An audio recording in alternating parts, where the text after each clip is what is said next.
Students, मैं हूं आपकी मैम जो गीता और आज की वीडियो में हम पढ़ने वाले हैं क्लास 9 के चैप्टर नंबर 9.2 के एक्सरसाइज का क्वेश्चन नंबर 3। तो चलिए स्टार्ट करते हैं क्वेश्चन नंबर 3। क्वेश्चन नंबर 3 में बोल रहा है कि if two equal chords of a circle intersect within the circle prove that the line joining the points of intersection to the centre makes equal angles with the कोड। अगर ये question से हमें समझ नहीं आया तो सबसे पहले हम क्या बना लेते हैं, फिगर बना लेते हैं। तो चलिए मैं एक फिगर बनाती हूँ। मैंने लिए एक सर्कल, ठीक है, ये आपका यहाँ पर वो हो गया। मैंने एक कोड लिया ये, ठीक है, और एक कोड लिया मैंने,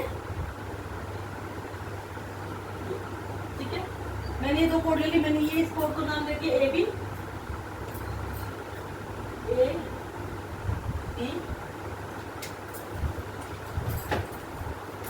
और इसको नाम दे दिया मैंने सी and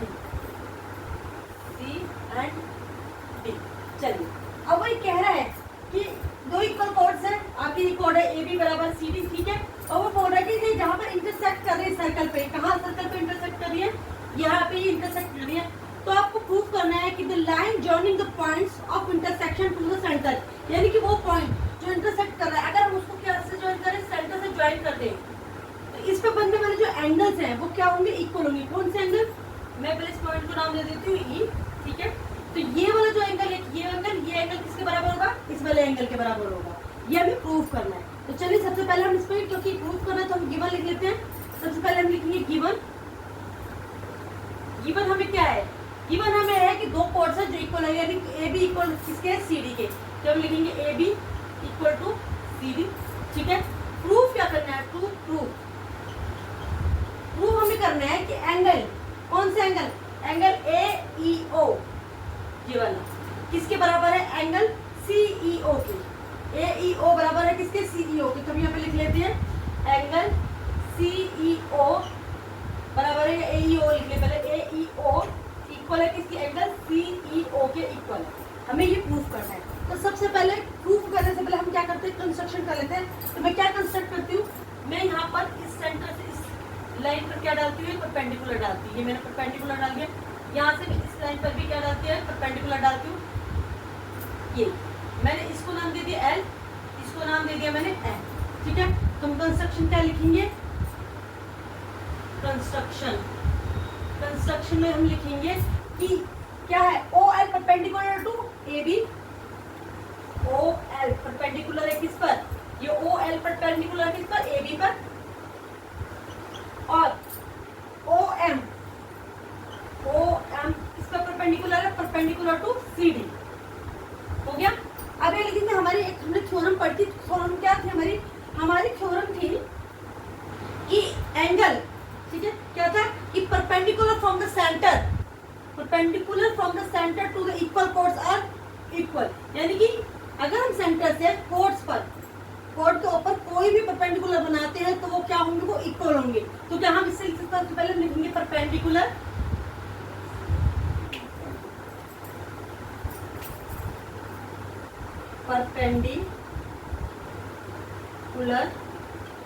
drawn from center to equal chords are equal। तो इससे हम लिख सकते हैं, अगर हमारे ये कोड जो क्या कहते हैं परपेंडिकुलर इक्वल है, तो क्या लिख सकते हैं, हम लिख सकते हैं ओ एल इक्वल है किसके, ओ एम के। हम यहाँ लिखेंगे perpendicular drawn from centre to equal chords are equal. तो क्या हम लिख सकते हैं कि ओ एल जो क्या होगा, ओ एम के बराबर होगा। हम ये लिखेंगे O L equal to O M, ठीक है। ये हमारी फर्स्ट चीज हो गई, हमने ये कर दिया, ये हमारा आगे काम आएगा। अब अगर हम ध्यान से देखें तो हमें दो ट्राइंगल दिख रहे हैं। कौन से ट्राइंगल दिख रहे हैं, ओ एल ई और ओ एम ई। हम क्या लिखेंगे, in triangle O L E and triangle O L M. हम क्या कर सकते हैं इसमें, अब देखो एंगल एल बराबर होगा किसके, एंगल एम के। रीजन क्या देंगे, बोथ आर 90 डिग्री, क्योंकि परपेंडिकुलर है तो बोथ आर 90 डिग्री। दूसरी चीज क्या चीज है, O E equal to O E equal to O E. क्यों, कॉमन साइड है, इस वाले ट्राइंगल में भी ये कॉमन है, इस वाले कॉमन। तो मैं यहाँ दो ट्राइंगल बना लेती हूँ। मैंने एक ट्राइंगल बनाया आपका ओ एल ई, ये हो गया आपका एल ओ ई, एक तो ये हो गया आपका एल ओ ई। दूसरा ट्राइंगल में बनाती हूँ आपका ओ एम ई। ओ यहाँ आ गया ओ, ये हो गया एम, ये हो गया आपका ई। ओ एम, ये एम जो हो गया आपका, और ये ई। ठीक है, अब एंगल एल, एल एम के बराबर हो गया। ओ ई बराबर हो गया किसके? ओ ई के कौन सी साइड होगी? Common side. तो हम लिखेंगे कॉमन साइड। ठीक है, उसके बाद ये कॉमन साइड होगी O L equal to O M. O L equal to O M, वो हमने भी प्रूफ किया था कि परपेंडिकुलर क्या होते हैं, आपस में बराबर होते हैं। तो हम क्या लिख देंगे? Proof above. प्रूफ अबव, ये प्रूफ कर दिया। अब इससे कौन सी लग रही है? देखिए, ये आपका राइट एंगल, ये आपके इसलिए राइट एंगल के जो अपोजिट साइड होती है वो कौन सी होती है? वो होती है आपकी हाइपोटेनस साइड। तो क्या लिखेंगे? हाइपोटेनस साइड हो गया ये एच, और ये क्या हो गया? ये तो साइड है ही आपकी, तो बाय आर एच एस। क्या लिखेंगे? By R H S criteria. मैं यहाँ पे रेस कर देती हूँ।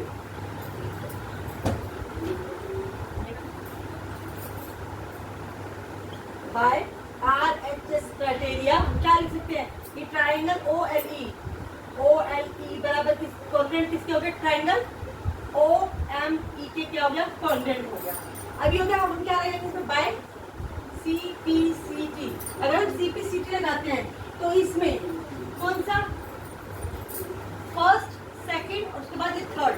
First, second, third. तो यहाँ पर भी फर्स्ट, सेकंड, थर्ड हम लिख सकते हैं कि ओ। ठीक है, L E O, L E O, angle L E ओ इसके बराबर हो जाएगा एंगल एम ई ओ के। एंगल एल ई ओ बराबर किसकी हो जाएगा? एंगल एम ई ओ के। अब हमने ये तो प्रूफ कर दिया कि एंगल एल ई ओ किसके बराबर है? एंगल एम ई ओ के बराबर है। तो क्या अगर हम ये देखें एल ई ओ, क्या अगर हम इसको ए ई ओ लिख दें तो सेम नहीं हो जाएगा? एक ही लाइन पे है, तो हम क्या लिख सकते हैं? इसको एल ई ओ को हम लिख सकते हैं एंगल ए ई ओ, और एम ई ओ को क्या लिख सकते हैं हम? Angle C E O equal to angle C E O, angle C E O. क्या हमें यही प्रूफ करना था? हाँ बिल्कुल, हमें यही प्रूफ करना था कि एंगल ए ई ओ बराबर किसके? एंगल सी ई ओ के बराबर है। हैंस प्रूफ हम लिख देंगे यहाँ पर, हैंस प्रूफ। हम फोर्थ क्वेश्चन में कह रहा है if a line intersect two concentric circles with same center with center O at A, B, C and D, prove that AB is equal to CD। तो आपको concentric सर्कल्स का क्या मतलब होता है? कि दो सर्कल लेकिन उनका सेंटर क्या हो? सेम हो। जैसे ये दो सर्कल के, एक सर्कल ये दिया हुआ है आपको और एक सर्कल ये दिया हुआ, लेकिन दोनों का सेंटर क्या है? ये सेम O सेंटर है। ठीक है, अब वो बोल रहा है कि उस पर एक लाइन जा रही है जिसका नाम उसने दिया है L। ठीक है, वो उसको कहाँ पर क्या करती है? इंटरसेक्ट करती है उन दोनों सर्कल को A, B, C और D पॉइंट पे आपको क्या करती है? इंटरसेक्ट करती है। तो आपको बताना है कि ए बी बराबर है सी डी की, यानी ए बी की ये जो लेंथ है वो सी डी की क्या है? इक्वल है। तो चलिए सबसे पहले क्योंकि प्रूफ करना है तो हम लिख लेते हैं हमें गिवन क्या है। देखिए गिवन में two concentric circles with centre O. ठीक है, जिन दोनों का सेंटर क्या है? सेम है, ओ सेंटर है। ठीक है, दूसरी चीज अब हमें प्रूफ क्या करना है? तो प्रूफ हमें प्रूफ कर रहे हैं कि हमारा ए बी जो है वो किसके बराबर है? सी डी के बराबर है। अब अगर ध्यान से देखो तो पूरी लाइन जो है कोड है जो दोनों सेंटर्स को क्या कर रही है? दोनों सेंटर्स को टच करके जा रही है। तो हमें प्रूफ करना है कि ए बी बराबर है सी डी के। चलिए क्योंकि सबसे पहले हम प्रूफ करते हैं, उससे पहले हम क्या कर लेते हैं? कुछ कंस्ट्रक्शन कर लेते हैं। तो मैं लिखूंगी कंस्ट्रक्शन। ठीक है, अब कंस्ट्रक्शन क्या करेंगे? ये ओ है, इससे मैं यहाँ पर एक परपेंडिकुलर बना लेती हूँ। ठीक है, जिसका नाम मैंने क्या दे दिया? ई नाम दे दिया। तो हम क्या लिखेंगे? ओ ई परपेंडिकुलर टू किस पे? हम इस लिखेंगे लाइन एल पर। क्या लिखेंगे हम? Line L. हम यहाँ किस पे लिखेंगे? हम क्या लिखेंगे? हमारी लाइन जा रही है इसके ऊपर, ये क्या कर रहा है? ये इसके ऊपर क्या कर रहा है? आपको ये परपेंडिकुलर बना रहा है। ठीक है, तो सबसे पहले हम क्या लिखेंगे? प्रूफ में लिखेंगे सर्कल है, एक स्मॉल सर्कल है और एक बड़ा सर्कल है। तो सबसे पहले हम क्या लिख लेंगे, small circle. In small circle, ठीक है, स्मॉल सर्कल मैं बना लेती हूँ। यहाँ पे मैंने स्मॉल सर्कल बना लिया, ये मेरा स्मॉल सर्कल हो गया, ठीक है,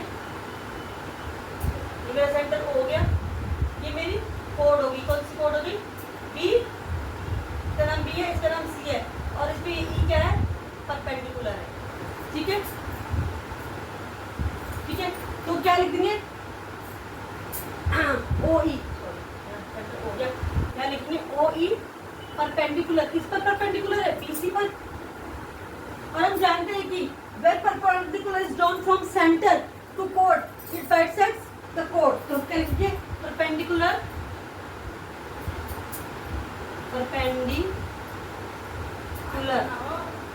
drawn from center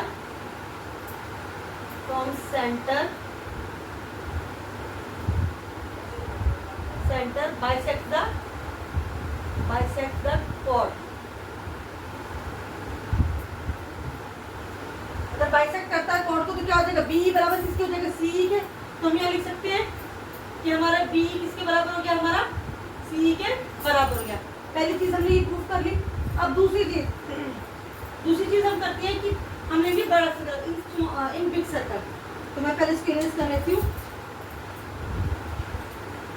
ये मैं पूरा मिटा लेती हूँ यहाँ से, ठीक है। अब हम लिखेंगे इन बिग सर्कल, ये स्मॉल सर्कल का मैंने कर दिया। अब क्या लेंगे, बिग सर्कल। जो हमने पहली वाली कंडीशन डाली थी कि क्या बी ई बराबर है सी है, मैं लिख लेती हूँ बी ई बराबर सी ई। इसको हम एक पहले इक्वेशन का नाम डाल देते हैं, इक्वेशन नंबर 1। अब लिखेंगे from circle in big circle. Big circle मैं यहाँ बना लेती हूँ, मैं एक बिग सर्कल मैंने बना लिया, ये वाला बिग सर्कल, ठीक है। बिग सर्कल में ये आपका जा रहा है ए डी, ए और ये आपका डी, और ये ओ से परपेंडिकुलर डल रहा है, ई परपेंडिकुलर, ठीक है। तो हम लिखेंगे ओ ई परपेंडिकुलर है, किस पर परपेंडिकुलर है, ए डी पर। फिर यहाँ लिखेंगे परपेंडिकुलर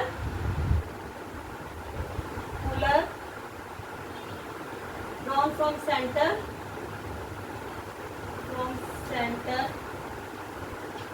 bisect the chord,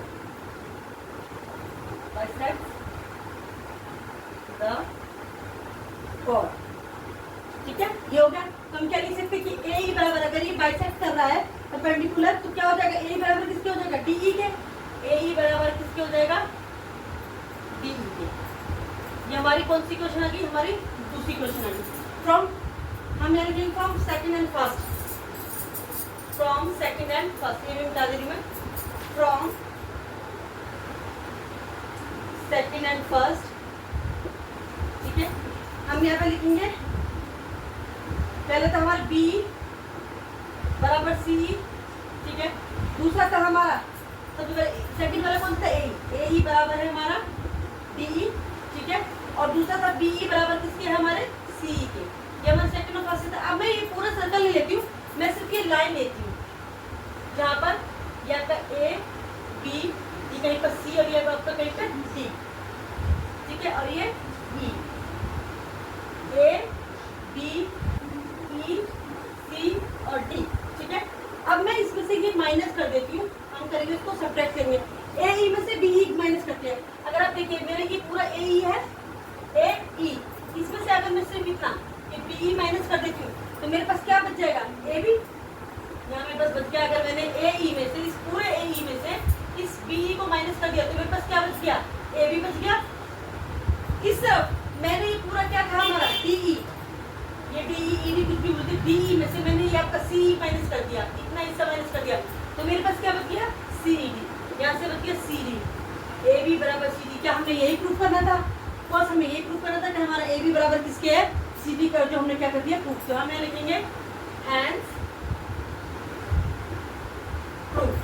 इसी के साथ हमारा फोर्थ क्वेश्चन भी यही कंप्लीट होता है। अब हम अगली वीडियो में करेंगे इसका नेक्स्ट क्वेश्चन। तब तक के लिए अगर आपको मेरी वीडियो अच्छी लगती है तो इसे लाइक करें, शेयर करें, सब्सक्राइब करना बिल्कुल भी ना भूलें। Bye bye.